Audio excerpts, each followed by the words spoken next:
Ici, Robert veut faire la distinction entre un actif et un passif parce que la plupart des gens croient qu'ils ont un actif alors qu'en réalité c'est qu'ils ont un passif. Pour bien commencer, il faut savoir que dans des termes assez simples, un actif c'est tout ce qui fait rentrer de l'argent dans votre portefeuille. Un passif, c'est ce qui fait sortir de l'argent de votre portefeuille. Il dit que si vous voulez devenir riche, n'achetez que des actifs. Il le reprend par le schéma suivant. Un actif suit ce cycle et il va dans le portefeuille revenu. Un passif, lui, va dans le portefeuille dépenses. Les gens qui sont dans la pauvreté achètent par exemple une voiture pour usage personnel, ce qui est un passif. Cet achat va dans le portefeuille dépenses parce qu'il faut les frais d'entretien, plus de l'assurance, le financement, le caractère dégressif de la voiture, parce que chaque année la voiture perd en valeur. En gros, cet achat rapporte rien en revenu. Ils achètent aussi une maison qui croit à tort être un actif, alors que Robert estime qu'acheter une maison pour y habiter est un passif, parce qu'il y a tant de frais d'entretien, l'assurance, l'hypothèque, les taxes, et que si vous êtes un employé et achetez une maison pour y habiter, vos efforts au travail se concentrent dans les 3 scénarios suivants. 1. Vous travaillez pour quelqu'un, votre employeur. 2. Vous travaillez pour le gouvernement, en payant les taxes et impôts. 3. Vous travaillez pour la banque, pour rembourser votre crédit. Pour Robert, c'est la principale raison pour laquelle les gens sont pauvres, parce qu'ils accumulent tant de passifs. Il croit aussi qu'en ayant un bon salaire avec une bonne promotion, ils s'y libres. Mais la réalité est que, quand leurs revenus augmentent, leurs dépenses augmentent proportionnellement aussi. Sans actifs, les revenus tirés du salaire s'acheminent dans les dépenses mensuelles. À la fin du mois, ils se retrouvent avec peu. Donc il faut le mois prochain, et ainsi de suite. Robert compare cette situation à celle d'un hamster qui tourne en rond en croyant qu'il va quelque part. Mais quand viendra demain matin, il sera toujours dans sa cage. Alors que les riches de leur côté remplissent la case des actifs. Ils achètent par exemple des maisons pour les louer, c'est qui les génèrent des revenus tous les mois dans le portefeuille revenu.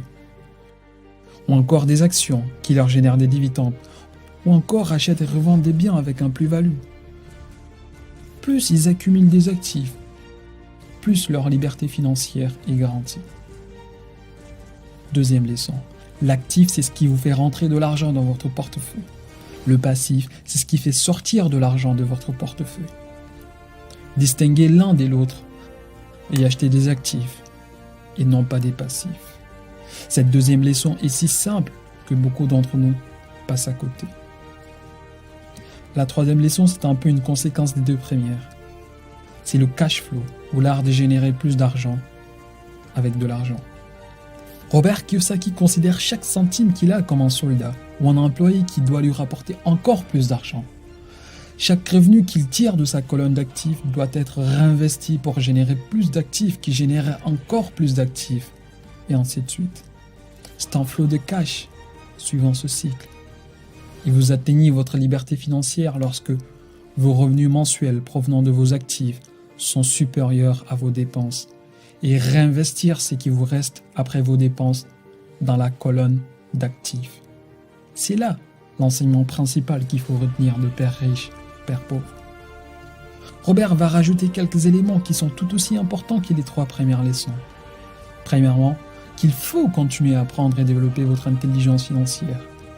Il lui est arrivé un jour de trouver un immeuble à vendre pour 1 million et quelques, et que lui n'avait pas l'argent qu'il faut pour acheter, mais savait que l'immeuble pourrait se revendre 2 millions et plus. Il fait au vendeur un apport de 100 000 euros. Va trouver quelqu'un d'intéressé par le bien qui lui aurait payé ces 100 000 euros plus une commission de 40 000 euros.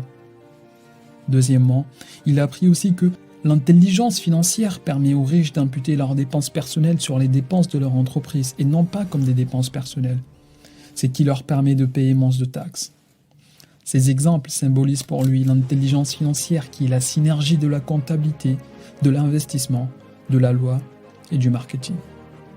Comprendre la loi, c'est comprendre comment fonctionne la réglementation sur l'impôt, les taxes de son pays. Comprendre le marketing, c'est comprendre comment pouvoir vendre une idée, un potentiel. L'investissement, c'est différencier les actifs des passifs et acheter des actifs dégager une marge brute d'autofinancement, dépenser et réinvestir la différence dans encore plus d'actifs. Voilà, c'est qu'on peut retenir de Père riche, Père pauvre.